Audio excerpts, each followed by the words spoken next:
오늘이 벌써 10월의 첫째 주일입니다. 그죠? 10월 2일인데 이제 2022년도도 달력이 10월을 포함해서 3장을 뜯으면 끝나게 됩니다. 한창 여름이어서 너무 덥네 어쩌네 막 우리가 그랬었는데 이제 벌써 비가 내리고 선선하다 못해서 이제 스산한 날씨가 시작되었습니다. 4, 4분기 가운데 이제 마지막 분기를 저희들이 맞이하고 있습니다. 가을이 이제 정말 깊어가고 조금 있으면 다시 이제 추운 겨울이 찾아올 텐데 우리의 영혼도 풍성한 결실을 맺는 시간이 되었으면 좋겠습니다. TV나 뭐 뉴스를 보면 한국 같은데 이제 황금 들판이 되고 있는 거를 보면서 참 아름답다. 여기는 이제 좀 있으면 이제 단풍도 많이 들고 그럴 텐데 지금도 조금씩 들고 있죠. 이제 조금 있으면은 더 본격적으로 많이 들 텐데 그런 자연을 바라보면서 하나님의 솜씨도 우리들이 찬양하고 우리들의 영혼도 돌아보는 시간이 되었으면 좋겠습니다. 또 한국에 방문하시는 여러분들은 또 한국이 또 단풍이 진짜 좋잖아요. 그죠? 진담에 가시는구나. 근데 어쨌든 한국에 와서 또 즐거운 시간 잘 보내고 돌아오셨으면 좋겠습니다. 그렇게 기도하겠습니다.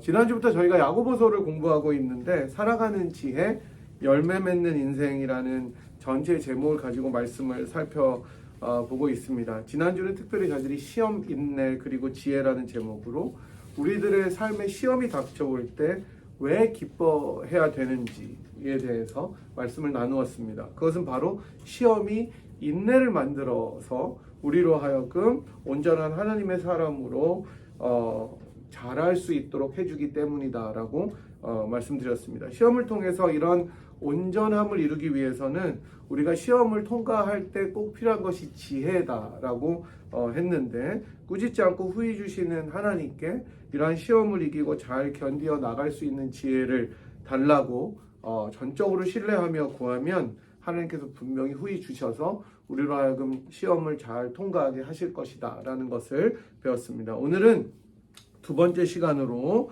나의 든든함이라는 제목으로 말씀을 살펴보도록 하겠습니다. 제가 신학교에 막 들어와서 전도사 1년차 시절이었습니다.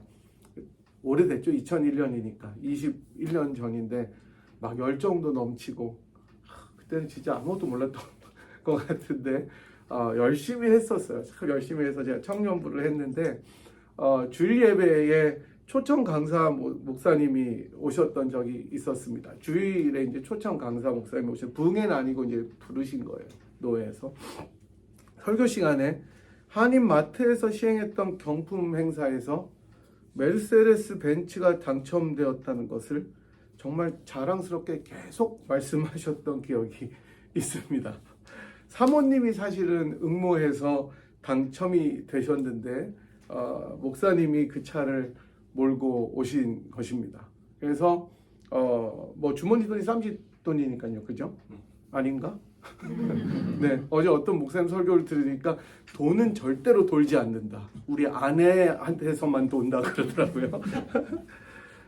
설교의 상당히 많은 부분을 이 벤츠를 받은 내용에 대해서 알려주시고 집중하셨기 때문에 저 역시 다른 내용들보다 벤츠가 당첨된 이야기만 지금도 기억이 납니다. 본문도 기억이 안 나고 설교 내용도 당연히 기억이 안 나는데 그 하이라이트 그냥 막 너무너무 행복한 얼굴로 벤츠가 당첨된 것을 나누었습니다. 그리고 예배가 끝난 다음에 거의 모든 성도들이 몰려나가서 그 벤츠를 구경했습니다. 사실 성도님들 중에 많은 분들이 그 벤츠보다 더 크고 좋은 차들을 타고 다니셨는데 왜 그렇게 감탄했나 모르겠어요. 그래서 저는 좀 이상하긴 했어요. 저도 어쩔 수 없이 다 나갈 때 나가서 보긴 했으나 제일 작은 벤츠였죠. 뭐 그게 경품이니까 제일 좋은 벤츠를 주진 않고 제일 작은 거. 그런 기억이 있습니다. 여러분 뉴스나 이런 소셜 네트워크를 보면 종종 나이가 들어가면서 동창회나 친구들 모임에 내가 더 이상 가지 않겠다라는 이야기를 올리는 것을 보게 됩니다. 이것은 사실은 뭐 드라마나 코미디에서도 자주 등장하는 소재가 되기도 하는데 주로 만나면 안부를 묻다가 이제 그 자리가 무르익어 가면 점점 이제 자기 자랑으로 쭉 이제 서로 시작을 하면서 무르익습니다. 그게 이제 그 사람들의 동창회의 사실은 분위기죠. 그 자기 자랑을 하는데 자랑을 듣다 보면 자랑하는 사람이 사실 몇 명 있지 않아요. 그죠? 그 중에 소수가 자랑을 하고 나머지는 그걸 다 듣는데 자랑할 게 별로 없는 사람들은 상대적으로 박탈감을 느끼고 초라해지는 감정을 느끼게 됩니다. 얼마 전에 제 후배 목사님이 페이스북에다 올린 게 내가 이제 이 정도까지 살았는데 가족들한테 해준 것도 아무것도 없고 이룬 것도 별로 없다. 이렇게 쓴 걸 보면서 되게 안타까웠어요. 어떻게 살았는지 우리가 알기 때문이죠. 사실 여러분 자랑할 거리들이 그렇게 놀랍도록 많지는 않습니다. 그죠? 주로 꼽아보자면 자식 자랑. 그죠? 여러분 손자, 손녀 자랑하면 여러분들 눈이 반짝반짝 빛나잖아요. 얘기하면 돈 자랑, 힘 자랑, 명예 자랑. 캐러고리가 단순합니다. 사실 다 그 안에 있어요. 그래서 친구나 동기들 모임에서 이런 경험을 하면 안 그래도 어려운데 더 마음이 힘든 경우가 생기기도 합니다. 다들 이런 경험들이 있으실 거예요. 자랑하신 경험도 있고 자랑당한 경험도 있으실 것입니다. 이러면서 살아가고 하는 것이 우리들의 삶이기도 합니다. 그런데 이 자랑할 거리들은 잘 생각해 보면 결국 내가 다른 사람들이 가지고 있지 않은 것들 또는 남들에 비해서 더 좋다고 생각하는 것들을 내가 더 많이 가지고 있을 때 생겨나는 것이죠. 남들이 없는 것. 그죠? 대부분의 사람들이 생각하기에 그렇다는 것입니다. 만약에 누가 나는 정말 돈이 없어서 진짜 편안합니다. 이게 내 자랑이에요. 나는 진짜 우리 통장에 달러도 없어요. 망할 걱정이 없어서 세상이 든든합니다. 장로님 부럽죠? 어때요 오늘 저 보니까. 이러면 여러분들이 겉으로야 그렇구나 하겠지만 집에 가시면서 오늘 목사님 맛이 가셨던데 분명히 내가 일주일 동안 기도해 드렸는데 사모님이 이상하셨나? 왜 그리 이렇게 생각할 겁니다. 저는 망할 걱정 없어서 세상에 돈 없는 게 제일 편합니다 라고 자랑하면 그게 무슨 자랑이냐고 비웃을 겁니다. 물론 자랑이 될 수도 있지만 자랑이라는 것은 대부분의 사람들이 공감대를 형성하는 어떤 일이 있을 때 큰 효과를 발휘하는 거죠. 따라서 그 대표적인 것들이 조금 전에 말씀드린 자식 자랑, 자식들이 잘 됐을 때, 돈과 재산 자랑, 많을 때, 힘 자랑, 강할 때, 그리고 건강 자랑, 건강할 때, 이런 것들이 자랑입니다. 자랑은 결국 많은 사람들이 삶에서 가치가 있다고 생각되는 것을 표현하는 수단이 되는 것입니다. 즉 우리들이 살아가는 인생 가운데 중요한 것이 무엇인지를 드러내주는 것이 자랑인 것이죠. 오늘 본문을 보면 야고보 사도는 이러한 자랑에 대해서 말씀하고 있습니다. 무엇을 자랑할지에 대해서 그렇게 말하고 있는데요. 먼저 낮은 형제는 뭐라고 합니까? 자기의 높음을 자랑하라고 이야기하고 그 다음에 부한 사람들은 자기의 낮아짐을 자랑하라고 이야기합니다. 여기서 낮은 형제는 대부분의 학자들이나 주석가들이 이야기하는 것처럼 가난한 사람들을 주로 의미합니다. 낮은 형제는. 또한 사회적으로 굉장히 멸시받는 사람들을 가리킵니다. 다시 말하면 사회 경제적으로 아주 낮은 위치에 처한 사람들을 이야기하는 것이죠. 이런 자들에게 자기의 높음을 자랑하라 이렇게 권면합니다. 이어서 그는 낮은 형제와 대조되는 부한 자들에게도 권면합니다. 이 부한자는 뭐라고요? 자기의 낮아짐을 자랑하라. 지난주에도 보았지만 야고보는 상당히 역설적으로 무엇인가를 말하려고 하는 것 같아요. 시험을 만나면 기뻐하라. 이번에는 가난하고 멸시받고 정말 어려운 사람들에게 높음을 자랑해라. 부한자들에게는 낮아짐을 자랑하라. 이렇게 얘기를 합니다. 왜 그런지를 살펴보기 전에 우리는 이 구절을 통해서 당시에 야고보서를 읽는 독자들이 어떤 상황들에 처했는지를 짐작할 수가 있습니다. 야고보서의 독자들은 흩어져 있는 그리스도인들 12지파라고 말씀드렸고 디아스포라 유대인이라고 말씀을 드렸습니다. 지금 우리가 모이는 교회 구성처럼 다양한 구성원들이 있었습니다. 그 중엔 정말 가난하고 힘들게 살아가는 사람들이 굉장히 많이 있었습니다. 그리스도인으로서. 더러 부자들도 있었습니다. 자기 집을 개방해서 그렇게 예배를 드리는 그런 사람들도 있었습니다. 우리가 야고보서를 계속해서 앞으로 살펴보면 나오겠지만 교회 공동체 안에 있었던 심각한 문제 중에 하나가 빈부의 격차의 문제였습니다. 그리고 사람들이 섞여서 살고 모이고 뭐 이렇게 부딪히다 보면 자연스럽게 부자인 사람들과 가난한 사람들의 거리와 차이가 아주 눈에 띄게 드러나는 것이 당연한 일이었습니다. 고대에는 더 그랬어요. 여러분, 그래서 고린도 교회 같은 경우는 성찬에 참여하는 사람들 모두가 해야 되는데 부자들은 일이 없으니까 일찍 와서 성찬을 먼저 먹는 거예요. 싹 먹어버려요. 근데 가난한 사람들이 와서 성찬을 같이 먹으려고 그러면 부자들이 먹어서 없는 거예요. 이게 교회의 큰 문제들이었습니다. 여러분, 만약 우리 교회에서 그래 보세요. 밀란의 위험이 있습니다. 밥을 안 주면 밀란의 위험이 일어나는 거예요. 근데 당연히 이러한 빈부의 격차 때문에 부자들은 알게 모르게, 지금도 그래요. 자랑할 때 뻔뻔하게 저는 돈이 진짜 많습니다. 정말 재수없죠. 많은 거 아는데 그렇게 자랑하지 않습니다. 은근히 이번에 투자를 했더니 이렇게 남아버렸네. 어떡하지? 뭘 어떡해. 그죠? 그렇게 자랑합니다. 부자들이 그렇게 자랑하는 거예요. 이게 더 긁는 거예요. 차라리 아주 천박하게 그냥 제가 돈이 진짜 많거든요. 이러면은 먹고 떨어져. 이렇게 생각하지만 이번에 그냥 굉장히 하나님의 축복으로 왜 하나님 축복한 거 맞죠? 그런데 그거를 굳이 그렇게 자랑할 필요는 없지만 자랑했다는 것입니다.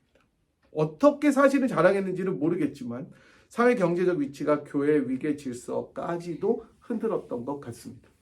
이런 이유로 교회 안에서 분쟁도 있고 차별 대우도 있었습니다. 2장에 그 차별 대우가 나옵니다. 바로 이러한 자랑과 비교와 재물을 우선으로 두는 가치관이 야고보서를 읽는 독자들이 마주하는 일상의 시험이었습니다. 그게 가장 대표적이었기 때문에 갑자기 시험을 이기는 것과 인내와 온전함 다음에 이 이야기가 나오는 것입니다. 그리고 그 다음에 다음 주에 볼 이야기도 또 다시 시험으로 이어지는 거예요. 그러니까 샌드위치처럼 가운데 딱 이 이야기가 있는 거예요. 그러니까 야고보서의 독자들이 마주하는 시험 중에 가장 큰 시험은 뭐였냐면 바로 이 빈부의 격차. 나는 왜 돈이 없지? 나는 왜 돈이 많은데 참 이렇게 깝깝하게 자랑도 못하지? 이런 거였습니다. 마찬가지로 우리 역시 일상에서 겪는 시험들 가운데 굉장히 많은 부분이 이 경제적인 부분일 수 있습니다. 가난하고 돈이 없으면 상대적으로 박탈감을 느낍니다. 그죠? 실제로 삶에서 또 큰 어려움도 겪게 됩니다. 그리고 그것 때문에 믿음도 흔들릴 때가 있어요. 그리고 부한 자들을 보면서 하나님의 축복과 케어는 왜 나한테는 없나 이렇게 생각을 하게 될 때도 있습니다. 반면에 부한 사람들은 재물의 마음을 뺏겨서 온통 그 재물을 자랑하게 되는 죄악을 범하게 됩니다. 그때나 지금이나 인간들이 크게 달라진 모습은 없습니다. 그때나 지금이나 자랑할 거리 중에 빠지지 않는 1순위가 재력이나 재물입니다. 그리고 많은 사람들이 부자들을 부러워하는 이유가 바로 그것입니다. 앞서 말씀드린 대로 재력은 우리들 삶의 가치들 가운데 굉장히 핵심적인 위치를 차지하고 있기 때문이죠. 물론 재력이 있다는 것이 뭔가 잘못이 있거나 죄가 있다는 것을 의미하는 것은 결코 아닙니다.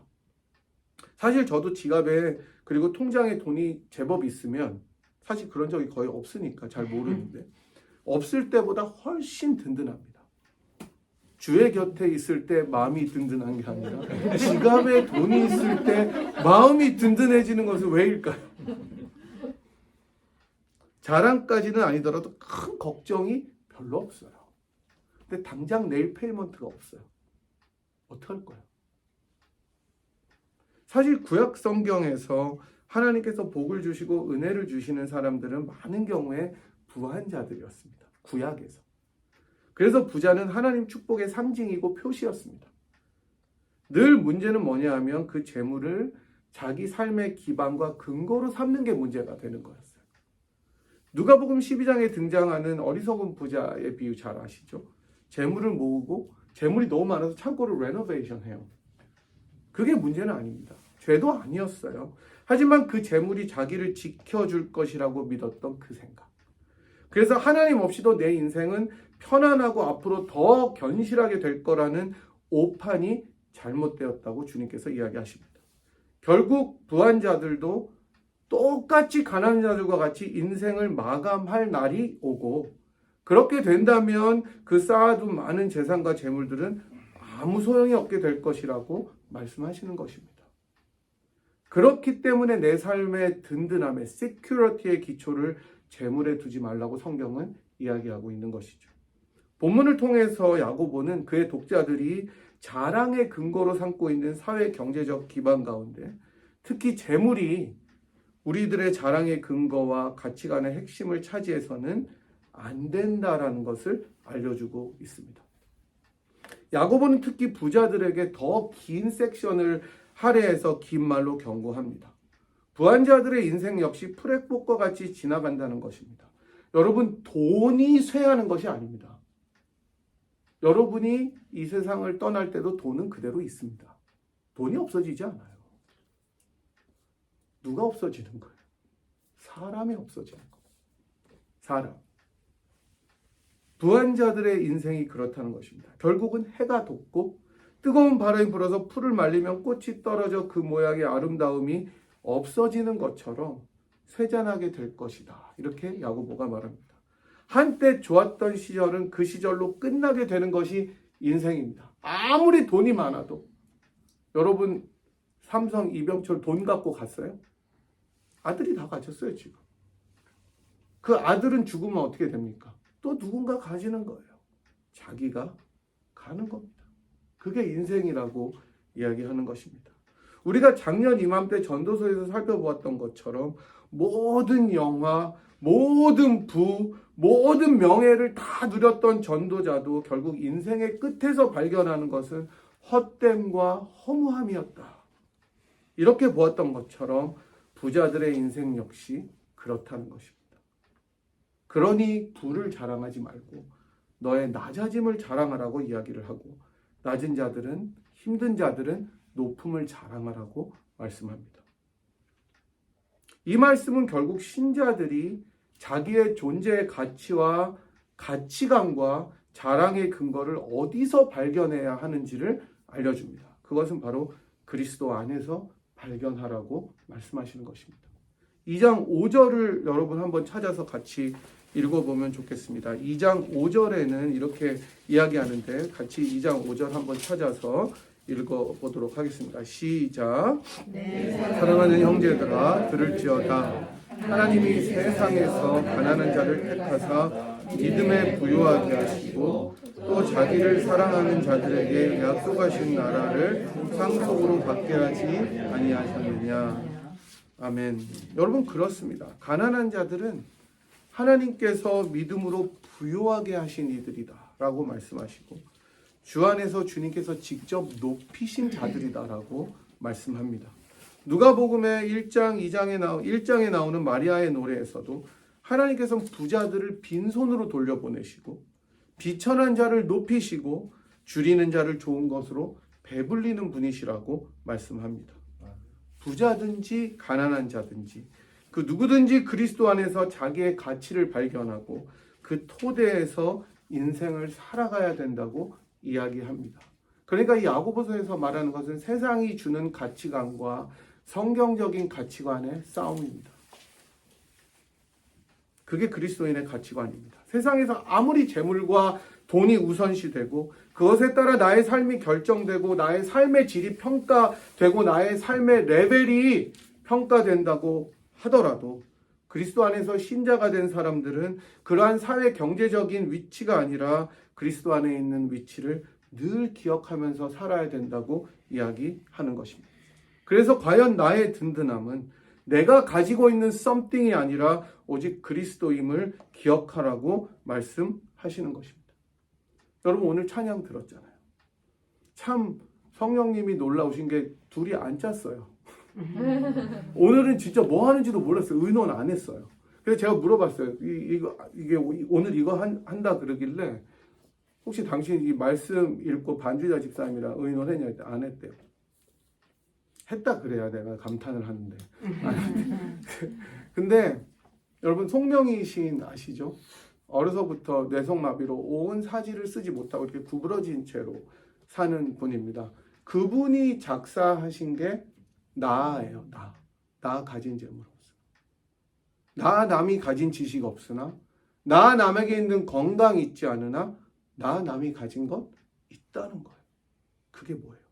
나 남이 듣지 못한 음성도 들었고, 남이 받지 못한 사랑도 받았고, 그 다음에 하나님께서 나에게 주신 그 은혜를 받았기 때문에 이 세상이 비교하고 이 세상이 던져주는 그 어떤 가치가 나에게는 있지 않더라도 나는 하나님으로 인하여 기뻐할 수 있다는 것 아닙니까? 그게 그리스도인의 삶입니다. 비록 아무것도 없더라도 그리스도만으로 충만하기 때문에, 하나님이 나를 사랑하셨다는 그 사실 때문에 내가 오늘도 세상의 그 많은 비교와 자랑에 굴하지 아니하고 하나님으로 인해서 기뻐할 수 있는 그 삶을 살라고 야고보는 도전하고 있는 것입니다. 이렇게 시험을 이기는 자의 결국에 대해서 야고보 사도가 12절에서 그들은 복이 있다고 이야기합니다. 시험을 견뎌낸 자가 주께서 자기를 사랑하는 자들에게 약속하신 생명의 면류관을 마침내 얻게 될 것이다라고 이야기합니다. 내 자신을 세상의 기준으로 판단하고 내 삶의 준거의 틀을 사회 경제적인 것에 두지 않고 오직 그리스도 안에 두는 사람들이 바로 시험을 견디고 이기는 자들이 되어서 주님께서 약속하신 생명의 면류관을 얻게 될 것이다 라고 약속합니다. 근데 한번 생각해 봤어요. 정말 나는 예수님 안에서 나를 구원해 주신 그 가치를 가장 큰 것으로 알고, 정말 말로만이 아니라 정말 다른 모든 것들보다 이 가치를 내 삶의 근거로 삼고 살 수 있을까? 바울을 보면 고백하잖아요. 약함을 자랑하고 그리스도를 위해서 모든 것을 배설물로 여기고 십자가만을 자랑하고, 나는 그렇게 살 수 있을까? 하박국처럼 외양간에 송아지가 없고 포도나무에 결실이 없고 감람나무에 열매가 없어도 여호와만으로 즐거워하면서 가난해도 주 안에서 높아짐을 자랑하고 내가 부할 때는 낮아짐을 자랑하면서 살 수 있을까? 사실 이게 문제잖아요. 우리들이 이론으로는 다 알아요. 저는 오늘 본문이 말해주는 진정한 시험은 재물의 유무와 많고 적음에 따라 비교하기도 하고 비교당하기도 하고 그러면서 겪게 되는 어려움뿐 아니라 어떻게 하면 내가 그리스도인으로서 예수 안에 있다는 정체성을 계속해서 유지하며 살 수 있을까 하는 싸움이라고 생각합니다. 어떻게 해야 할까요? 우리가 다 아는데. 저는 사실 계속 생각하다가 다른 방법은 없을 것 같다고 생각했습니다. 그냥 주님께서 나를 얼마나 사랑하시고 어떻게 은혜를 주시고 어떻게 구원해 주셨는지를 매일매일 계속해서 알아가는 것 외에는 방법이 없는 거예요. 그 은혜 속으로 우리가 날마다 한 걸음씩 더 은혜의 바다로 더 깊이 들어가는 것 외에는 우리들이 아무 방법이 없다는 것입니다.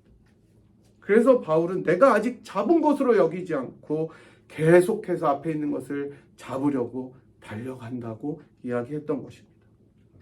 내 자신이 얼마나 큰 죄인이었는지, 얼마나 비참했던 존재였는데 나를 구원하셨는지, 그런 그리스도께서 은혜와 능력이 내 안에 머물게 하도록 고난받으시고 옆구리에 창을 받으시고 물과 피를 다 쏟으셔서 이제 다 이뤘다고 말씀하시면서 내 안에, 너 안에 내가 착한 일을 시작하겠다고 말씀하셨던 그 그리스도의 사랑을 우리들이 날마다 새롭게 각인하면서 살아가야 하는 것입니다. 나를 사랑하셔서 나를 위하여 자기 몸을 버리신 하나님의 아들 예수 그리스도께서 어떻게 나를 구속하셨는지 생각하면서 그 안에 내가 누군지를 늘 리마인드 해야 되는 것입니다. 그렇게 나를 매일매일 발견할 때 나의 삶의 기준은 이제 더 이상 부도 가난도 아니고 오직 예수가 되는 거예요. 그래서 우리가 사랑하는 찬송가 540장은 내가 매일 십자가 앞에 더 가까이 가오니, 내가 매일 십자가 앞에 더 가까이 가오니 구세주의 흘린 봄의 피로써 나를 정케 하옵소서라고 노래합니다. 사랑하는 여러분, 경제적인 어려움과 가난함과 또 때로는 세상이 가져다주는 험난함으로 어려운 가운데 있으십니까? 아니면 재물의 풍족함으로 하나님을 잊고 사십니까? 야고보 사도의 말씀을 들으십시오. 낮은 형제는 높아짐을 자랑하고 부한 자들은 낮아짐을 자랑하는 이 말씀을 들으십시오. 재물과 지위와 세상에서의 자랑이 나의 든든함과 내 안위의 근거가 되는 것이 아니라 오직 그리스도께서 나를 구원하신 그 감격, 그로 인해서 살아가게 되는 하나님께서 주신 새로운 가치들, 섬김, 사랑, 용서, 긍휼, 이러한 가치들이 우리 모두의 삶을 결정하고 우리 삶의 기초가 되는 놀라운 그리고 아름다운 역사가 있기를 다시 한번 간절히 소망합니다. 아멘. 낮은 형제들은 자기의 높아짐을 자랑하고 부한 자들은 낮아짐을 자랑하라는 야고보의 말씀을 통하여 하나님 우리들의 진정한 든든함의 기초가 어디에 있는지를 살펴보았습니다. 오직 예수 그리스도만이 우리들의 삶의 근거가 되게 하시고 소망이 되게 하시고 능력이 되게 인도하여 주시옵소서. 하나님, 우리가 그 주님께서 우리들을 구속하여 주신 그 놀라운 사랑의 높이와 깊이와 넓이를 매일매일 깨달을 수 있도록 인도하여 주시옵시고, 정말로 송명희 시인의 고백처럼 비록 때로는 우리가 아무것도 가진 것이 없더라도 그런 우리들을 택하셔서 높이시고 사랑하신 예수 그리스도의 사랑을 더 깊이 깨달으며 십자가 앞으로 더 가까이 갈 수 있는 인생이 되게 인도하여 주시옵시고, 우리들의 자녀들 역시 그렇게 동일한 삶을 살아 하나님께 영광 돌리는 아이들이 되도록 은혜 내려 주시옵소서. 하나님, 이 세상은 늘 저희들에게 달콤한 말로 속삭이고 비교하고 자랑하고 열등감을 심어주려고 하지만 하나님, 예수 안에 있는 우리에게 예수만 의지함으로 정말로 그 모든 시험들을 이기고 생명의 면류관을 받을 수 있는 소망을 허락하여 주시기를 기도합니다. 주님께서 우리들의 인생을 새롭게 하여 주시옵소서. 지금은 우리를 위하여 이 땅에 오셔서 십자가에서 죽으시고 부활하셔서 하나님의 자녀로 우리를 불러주신 우리 주님 예수 그리스도의 무한하신 은혜와 그 아들을 아끼지 아니하시고 우리 모두를 위하여 기꺼이 내어주신 하나님 아버지의 극진하신 사랑하심과 성령 하나님의 위로 교통 충만하심이 재물의 그 마음을 정하고 두지 아니하고 오직 예수로 소망의 기초를 삼아 이 세상을 승리하며 시험을 이기며 살아가기로 결단하고 돌아가는 이 자리에 함께한 주의 백성들 머리 위에와 가정 위에 그리고 사랑하는 분야의 재단 위에 지금부터 영원토록 함께 하시기를 간절히 축원하옵나이다. 아멘.